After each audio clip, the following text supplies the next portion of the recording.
How to turn off two-factor authentication on Instagram. Hello everyone, welcome to this channel. I'm Emily and I'm here to help you out today. So without any delay, let's get started. So first of all, launch the Instagram application on your device and make sure that you're logged into your account. Now as you log into your account, you'll just be able to tap on your profile. So let's make sure that you have the stable Wi-Fi connection over here. So just launch the Instagram application and make sure that you're logged into your account, and then tap on your profile at the bottom right.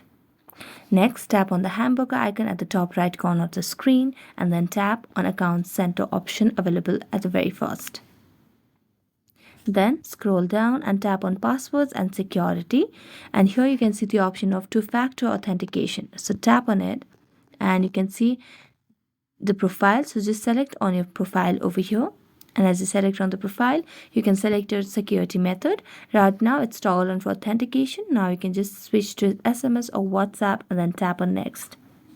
Then you just need to enter your mobile number so that you can get the security method, and then tap on next, and you'll be able to turn off two-factor authentication on Instagram.